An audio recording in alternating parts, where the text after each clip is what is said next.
નમસ્કાર વિદ્યાર્થી મિત્રો, વેદ ડિજિટલ એજ્યુકેશનમાં આપનું સ્વાગત છે। આજે આપણે ધોરણ 11 વિષય ભૂગોળના દ્વિતીય પરીક્ષાના પેપર 2 ના સંપૂર્ણ સોલ્યુશનની ચર્ચા કરીશું।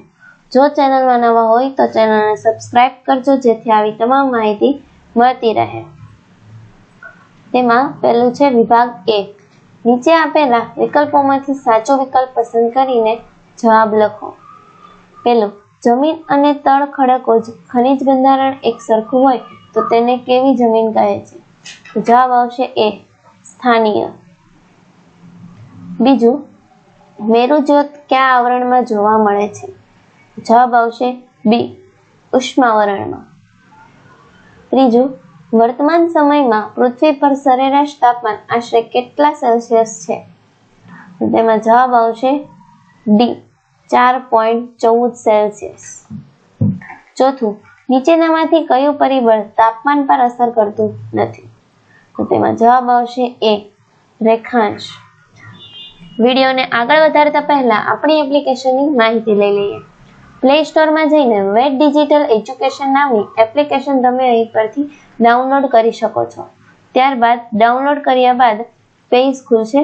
તેમાં આ પેજ પર તમે તમારો મોબાઈલ નંબર ડાયલ કરીને સેન્ડ ઓટીપી આપવાથી આ પેજ ખુલશે। તેમાં પેઇડ કોર્સમાં તમને ધોરણ 11 ના દ્વિતીય પરીક્ષાના દરેક પેપરનું સંપૂર્ણ સોલ્યુશન તમને અહીંથી મળી જશે। ત્યારબાદ એક્ઝામ પેપરમાં તમને દ્વિતીય પરીક્ષાના અલગ અલગ શાળાના પેપરો તમને મળી જશે અને એકમ કસોટીના દરેક પેપરો પણ અહીંથી મળી જશે। આ પેજ ખોલતા દરેક ધોરણો જોવા મળશે। તમે તમારા ધોરણ પર ક્લિક કરવાથી તમારા વિષયો જોવા મળશે। વિષય પર ક્લિક કરવાથી તેમના પાઠ જોવા મળશે।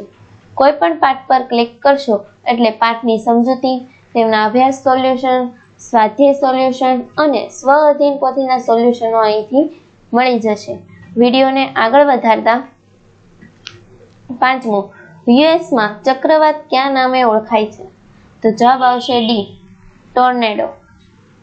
વિભાગ 2, નીચે આપેલા પ્રશ્નોના ઉત્તરો એક વાક્યમાં આપો। છઠ્ઠું, ખનિજ એટલે શું? નિશ્ચિત અણુ રચના, રાસાયણિક બંધારણ અને સમાન ગુણધર્મ ધરાવતા ઘન, પ્રવાહી કે વાયુમય પદાર્થોને ખનિજ કહેવામાં આવે છે। સાતમું, સમથળ સ્થાપક બળોના મુખ્ય બે પ્રકાર કયા છે?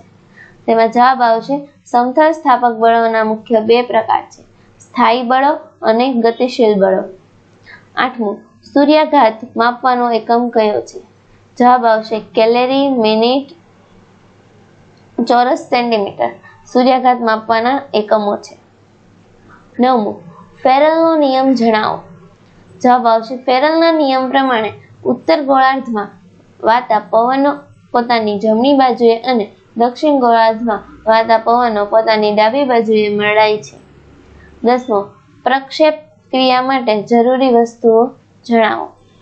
પ્રક્ષેપ ક્રિયા માટે તારનો બનેલો પૃથ્વીનો ગોળો, સપાટ પૃષ્ઠભાગ અને પ્રકાશ આપનાર વસ્તુ જરૂરી છે।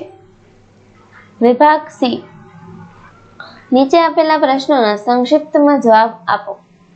તેમાં 11મું, માનવ ભૂગોળના કોઈ પણ 4 વિભાગો જણાવો। તો તેમાં જવાબ આવશે આર્થિક ભૂગોળ, બીજું છે રાજકીય ભૂગોળ, ત્રીજું સામાજિક ભૂગોળ અને ચોથું વસ્તી વિષયક ભૂગોળ। 12મું, આકાશગંગા એટલે શું? જવાબ આવશે તારા વિશ્વ કે તારામંડળને આકાશગંગા કહે છે। આપણો સૂર્ય મંદાકિની આકાશગંગાના સભ્ય છે। આકાશગંગામાં ખૂબ જ મોટા સંખ્યામાં તારક સમૂહો આવેલા છે।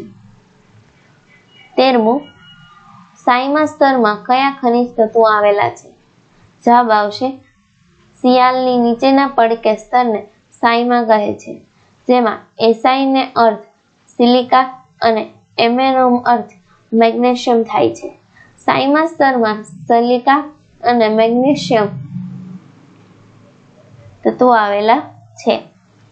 14મું, હવામાન અને આબોહવાની વ્યાખ્યા આપો। જવાબ આવશે હવામાનની વ્યાખ્યા, હવામાન એટલે કોઈ સ્થળની, કોઈ એક સમયની કે નિશ્ચિત એવા કોઈ ટૂંકા ગાળાની વાતાવરણની સરેરાશ પરિસ્થિતિ છે। આ ટૂંકા સમયગાળામાં સ્થળે સૂર્યાઘાત, તાપમાન, દબાણ, પવનોની સ્થિતિ, પવનોનો વેગ, હવામાં રહેલો ભેજ, ધુમ્મસ, ઝાકળ, વાદળા વગેરે ઘટકોની પરિસ્થિતિ પરથી તે સમયગાળાનું હવામાન નિશ્ચિત કરી શકાય છે. આબોહવા. આબોહવા એટલે કોઈ પણ પ્રદેશની લાંબા ગાળાની વાતાવરણની સરેરાશ પરિસ્થિતિ. આ સમયગાળો સામાન્ય રીતે 35 કે તેથી વધુ વર્ષનો હોય છે. તેના અથવામાં છે વૈશ્વિક તાપ વૃદ્ધિના નિયંત્રણ માટેના પગલાઓ જણાવો. તેમાં જવાબ આવશે વાતાવરણમાં મેથેન, નાઇટ્રસ ઓક્સાઇડ, ક્લોરોફ્લોરોકાર્બન તથા કાર્બન ડાયોક્સાઇડ વગેરે વાયુઓનું પ્રમાણ વધવાના કારણે વૈશ્વિક તાપ વૃદ્ધિ અનુભવાય છે.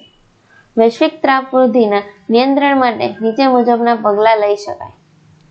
અશ્મિભૂત બળતણના દહનમાં ઘટાડો કરવો, શક્તિના સ્ત્રોત તરીકે કુદરતી વાયુનો વૈકલ્પિક ઉપયોગ વધારવો, સૌરશક્તિ, પવનશક્તિ, ભરતી શક્તિ વગેરેનો ઉપયોગ કરવો, વનીકરણ પ્રવૃત્તિ વધારવી, શાળા કક્ષાએ વિદ્યાર્થીઓને વૈશ્વિક તાપ વૃદ્ધિની સમસ્યાઓથી જાગૃત કરવા.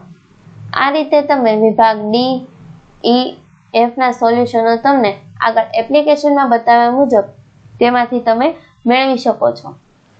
Thank you.